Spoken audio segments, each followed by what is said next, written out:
Kassen of AIPAC. You're watching TAPED with Rabbi Doug. We're gonna see Rabbi Doug. We're gonna see Rabbi Doug. We're gonna see Rabbi Doug on your TV tonight. But Daddy, I want to watch Monday Night Football. Forget about Monday Night Football. There's no other thing we're gonna watch on Monday but Rabbi Doug. Yeah, Rabbi Doug on TV tonight. We're gonna see Rabbi Doug. Oh, everybody talk about Doug. Shalom, welcome to TAPED with Rabbi Doug. We are here at the Washington Convention Center at AIPAC 12, and I am here with Congressman Robert Dold. How are you? I'm doing well, thanks. Tell me, what is do you think the big overall issue today that you as a congressman have made a difference and will make a difference continuing on? I think there's a couple things that I look at. First is jobs in the economy is the number one issue we face probably in the country. We talk domestically about the things that are keeping people up at night. It's jobs in the economy. The good news is when I talk to my colleagues on the other side of the aisle, they say the same thing, it's jobs in the economy. So there should be some common ground about how do we focus our country and try to have private sector growth. How do we talk about putting more people back to work? That's a big one. The second thing is we're going to talk about the out-of-control spending that's been going on here in Washington. On both sides of the aisle, we need to rein in the out-of-control spending. We want to put our economy back on track and make sure we're having a bright future for the next generation. Thirdly is the topic at hand we're talking about here today, mainly about AIPAC, policy conference. And that's going to be our foreign policy. What we're doing, and I view the greatest threat we have to our own national security today is Iran. And so as we talk about nuclear Iran, it's going to have a huge impact on the globe. And then we've said time and again, Ahmadinejad has said he wants to wipe Israel off the face of the map, wants to drive them into the sea, that they are the little Satan, the state of Israel. Well, who's the big Satan? It's the United States of America. We have to remember that, and we have to be focused on that. Containment is not going to be an option. We have to make sure that we're ratcheting up pressure. I'm delighted to see the sanctions have had some impact. We can't look back now. We've got to continue that to make sure that Iran never has the ability to possess it. Well, in one of the meetings today here at AIPAC, they were talking about lobbying, and I was the one who got up and said, rather than lobby so much with Congressman Dold and with Senator Kirk's office, thank them for all they're going to do and all that they do for us, because we know your support for Israel and your support for the foreign aid and against terrorism, and we really appreciate it. Well, it's absolutely critical. We've got a lot of work to do. We've got to make sure that we can continue to do that. One thing that's so critically important, when you look at the U.S.-Israel relationship, this is not a left versus right issue. This is a right versus wrong issue, one that we have to continue to march down and path with Republicans and Democrats arm in arm to make sure that there is no daylight between the U.S. and Israel. U.S. Congressman Robert Dold, thank you so much, and thank you for all you do, and continue on, and I wish you much success in your election. Thanks so much. Appreciate it. Stay with us here on Tape with Rabbi Doug. Chairman of the Board of AIPAC, Lee Rosenberg. Thank you. We are here today for a reason. We are here today as members of the American Israel Public Affairs Committee, bound together in unique purpose and passion. For yes, we are here today for a reason. Different paths brought us here. The lessons of history, the accidents of fate. We are here for a bigger purpose, propelled by faith and knowledge.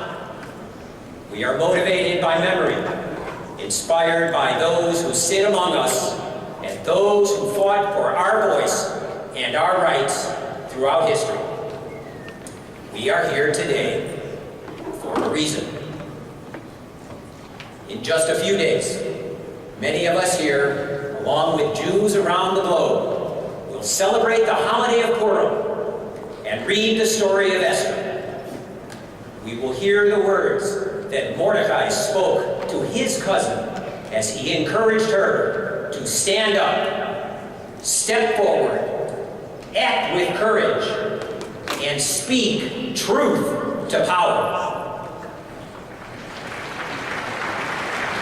As the fate of the Jewish people hung in the balance, Mordecai spoke to Esther and told her, perhaps you were placed here for exactly such a time as this.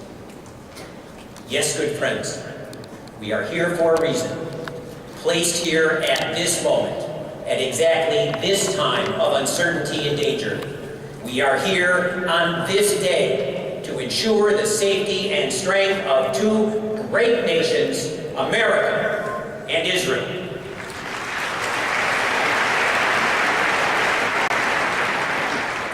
And I can think of no man with greater ability to lead us all than AIPAC's new president. At exactly such a time as this, we are indeed fortunate to have Michael Kassen's wisdom, calm, steady, and unifying leadership. We are grateful to have the strength of character of a man who understands that we are here for one reason: together in common purpose, to strengthen the U.S.-Israel relationship at a moment when friends matter most. We will do so because of the lessons shared with us by past generations. We will do so because of the leadership of the men and women gathered here in this room today. And we will do so because of the leadership of the man who I am proud at this moment in history to call AIPAC President Michael Kassen. I'm Congressman Robert Dold, and you're watching Tape with Rabbi Doug. Sean, welcome back to Tape with Rabbi Doug. I'm here with Michael Kassen. He is the new president of AIPAC, and I want to congratulate you and wish you all the best. Rabbi, thank you so much. It's great to be on your show. Just briefly in 1 minute, just tell me, what are your plans globally for AIPAC as we move forward now in your regime? Okay, well, so I would say we don't have global plans. You know, we're an American organization, but I think that some of it will depend on the situation. And I think, Rabbi, that's a tremendous amount of change in the Middle East over the last since Tunisia and Tahrir Square. I don't have a great crystal ball. Who knows what's going to happen over the next 2 years, which is the length of my term. But I think that AIPAC's strong and we're good, but we can be stronger and we can get better. And that's the big answer. That's the big answer. You want to move ahead and get stronger and better, and that's your goal. That's my goal. And I just wish you all the best in that. I wish you all the best in that, and happy birthday to you, and much success in all what that you're doing with AIPAC, and I hope to see you find much success in building even stronger the connection between the United States and Israel. I appreciate your being at our conference. Thank you. Michael Kassen.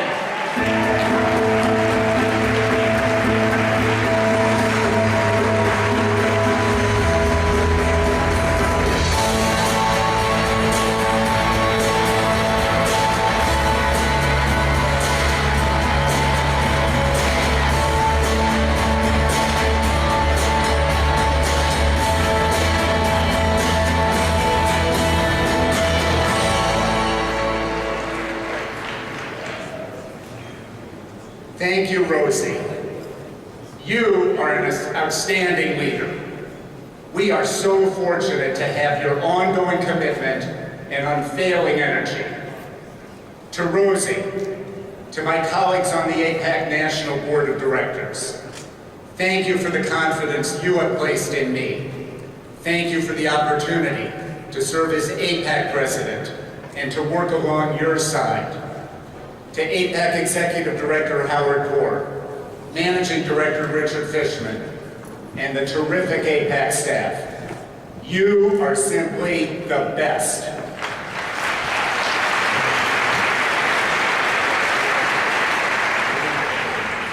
Despite myriad challenges that much larger countries would find daunting, Israel continues to strive for peace with her neighbors. Israel continues to work toward negotiations to bring about a two-state solution, a Jewish state and a Palestinian state, living in peace and security side by side. Israel continues to extend her hand in friendship, despite the refusal of Palestinian Prime Minister Abbas to negotiate with Israeli Prime Minister Netanyahu. Today, these efforts are further complicated by the fact that Israel's peace overtures are taking place in a new, more volatile context. one that requires a rethinking of most of Israel and America's Middle East security assumptions for the last 30 years. On her borders with Egypt, Syria, and Jordan, Israel has achieved a level of deterrence and stability through her diplomacy, through her military strength, and through her deep relationship with the United States. Now, stability along those borders is uncertain at best. Since a Tunisian street vendor set himself ablaze 15 months ago, a series of convulsions have swept through the Arab world. There is no predictable outcome. In fact, the only thing we can be certain of in the Middle East today is uncertainty. Israel is an innocent bystander, and the risks to her security increase daily. Name the border, name the country. Fresh opportunities are rising for those who reject Israel's very right to exist. Their influence, their power continues to increase. In Egypt, the United States and Israel have been able to rely for more than 30 years on a stable, pro-American government at peace, albeit a cold peace, with Israel. Egypt was the anchor for U.S. and Israeli security planners. This may no longer be the case. In Syria, the brutal Assad regime is killing scores of people daily.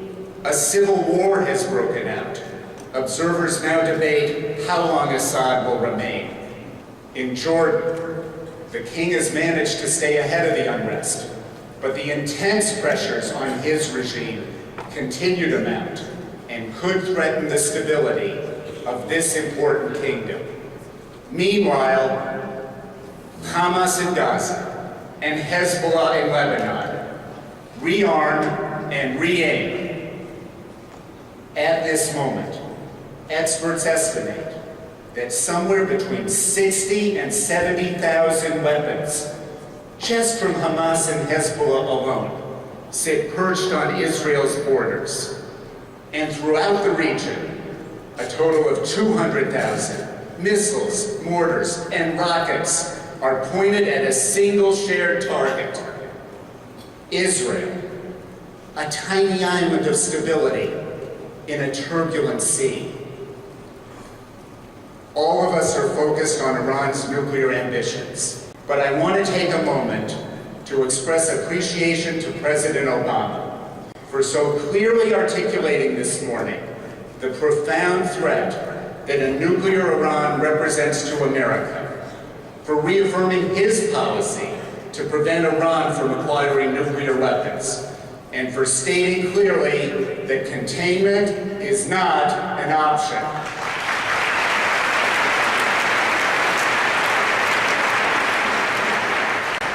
We need to be able to declare with confidence that the Congress which is sworn into power next January is even more pro-Israel than the last. And the only way that can happen is if next year everyone in this room can say, I did my part. I was active in pro-Israel politics. This gathering celebrates the shared values and vision of America and Israel. But it also reminds us of something else as well. The shared responsibility each of us carries to preserve and protect a tiny nation whose accomplishments far outweigh any that her founders could have imagined. Israel, a haven for the oppressed, a beacon of democracy, a bastion of freedom and hope, a light unto the nations, a vital, steadfast American ally. This is the Israel that calls to us at this hour, calls to us to do more, to give more, to lead, to bring about a better day. Our actions, for the people of America and for the people of Israel can bring about a better day.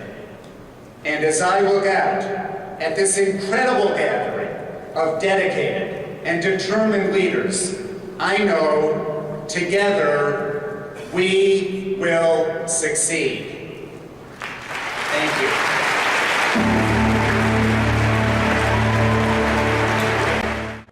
Who was 54 years old when I visited Israel for the first time. And I've got to tell you, Exodus is a great read. And Miami is a terrific city. But Israel is incomparable.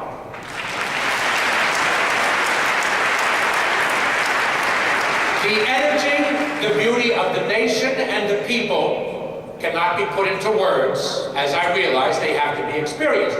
Because since I was a kid, modern day Israel to me was oranges, dates, and a lot of trees, many of which I believe I was responsible for planting. And then last November I was lucky enough to be invited by AIPAC to visit Israel. And I discovered first through a wonderful book that I recommend called Startup Nation. I learned what Israel was all about. How technological it was, how innovative, how inventive, how it had become, and the trip had informed me about this, about the history of the nation, and because of many of the leaders who we were lucky enough to listen to and to visit, about the problems that have been inherited in this 21st century. Now, I'm going to tell you a story that's related to my trip. A friend of mine made a great documentary, a wonderful documentary about mental health in America, about depression and ADD, and that there is no stigma. It's wonderful, it's terrific. And he took it to the Tel Aviv Film Festival. And about 2 or 3 weeks after he got home, I happened to see he and his wife at a dinner, and I asked, how did it go? And he said, it not great. And I wondered why, because it's a wonderful movie. And he just said, they're the people, they didn't go for it. So I thought about it. And I realized that Israelis don't have the time, much less the luxury, to spend on depression or ADD or how they're feeling. They're worrying about, is the cafe I'm eating at in peril? Is the playground that my children are playing at, is it in danger? Tomorrow morning, when I wake up, will I wake up? Will my country still be in peril? Its existence. Israelis are people who live on the balls of their feet, forward moving, with energy. As Americans, we must do all that we can to preserve the history, the people, and the nation of Israel, and I'm not bluffing. Thank you.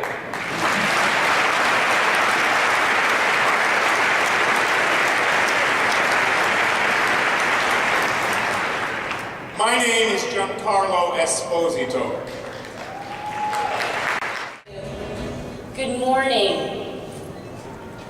It is so exciting to be here at AIPAC. Yesterday, hearing from President Obama and President Perez. Those of you who are my age or older, if you have an awareness of me, might remember I began my career in fashion back in the last century as a model. Today I serve as a designer, CEO, a mother, a wife, a Christian, and a very proud pro-Israel American.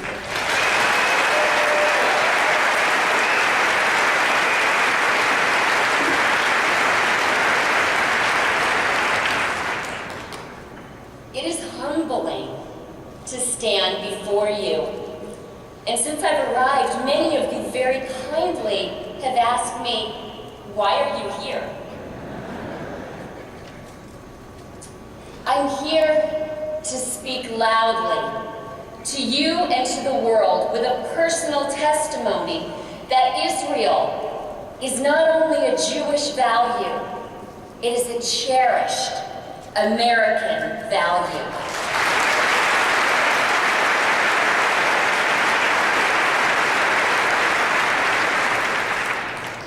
Christian faith brought our family to Israel. Our journey there awakened us, as well as friends and loved ones who joined us, to the reality that only Israel in the Middle East is truly protecting the values of freedom, of democracy, and of individual liberty that we in America hold so dear.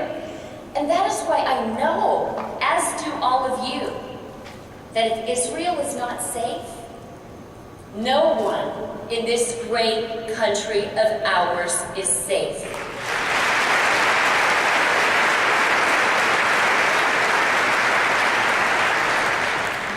It is my personal promise to stand with Israel for the rest of my life.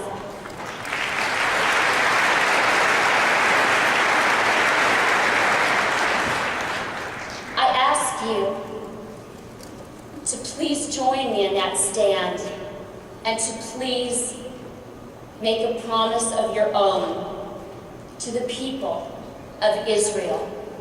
Thank you. God bless America. God bless Israel.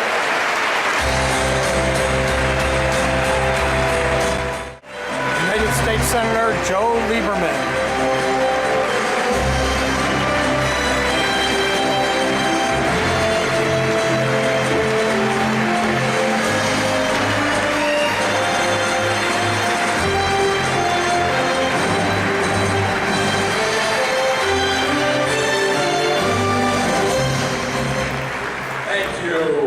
Dear friends, thank you so very much. It is a great personal privilege to join you today in this largest and I would say most important AIPAC policy conference ever. Thank you very much. I also want to thank whoever planned the program this morning, because in the thousands of times that I've been called on to speak, I never had a better warm-up act than Kathy Ireland.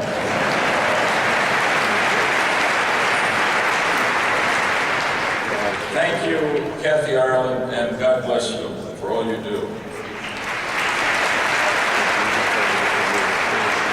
Now, as many of you know, later this week, the holiday of Purim is celebrated, in which we read the book of Esther, a story of a miraculous rescue of the Jewish people from annihilation. The hand of God is there on every page of the story of the book of Esther, but the work is ultimately brought about by the acts of a single, principled, courageous, and beautiful woman named Hadassah Esther.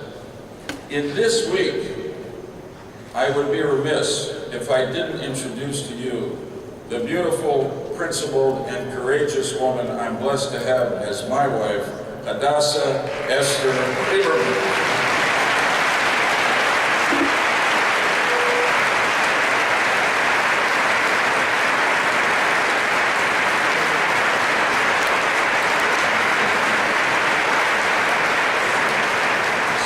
You'll agree with me that the best proof of Hadassah's courage is that she has lived with me for 29 years. Okay, for me, as you know, this is a special moment because it's the last time I'll have the honor to stand before you at this conference as a United States Senator. But I want to make very clear, next year I'm just leaving the Senate. I'm not retiring. And I specifically want to pledge to you now that whatever the next chapter of my life brings and wherever it takes me, I will continue to stand with you as you have stood with me to fight for the causes that brought us together year after year. A strong America, a strong Israel, and an unbreakable relationship between America and Israel.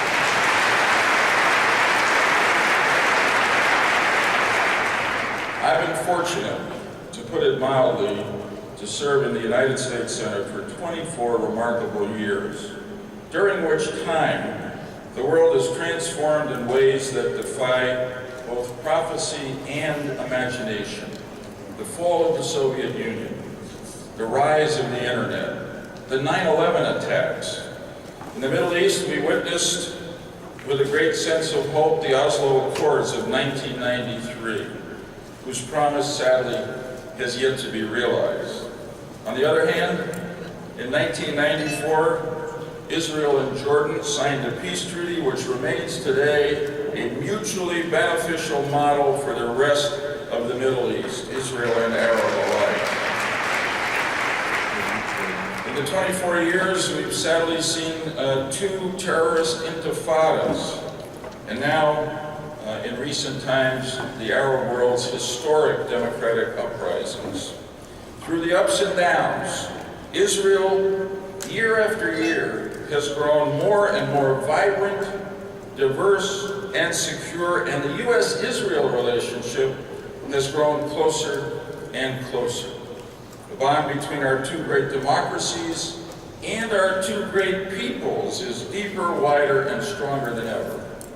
And that is obviously because Americans and Israelis have so much in common, from our humanitarian values to our technological innovations, from our system of justice to our systems of defense, from our belief in God to our faith that the Bible is the Word of God. Americans and Israelis come together not in an alliance of convenience, but in a relationship of family. And that is expressed most powerfully in the unprecedented, long-term, bipartisan, pro-Israel majority in both houses of Congress.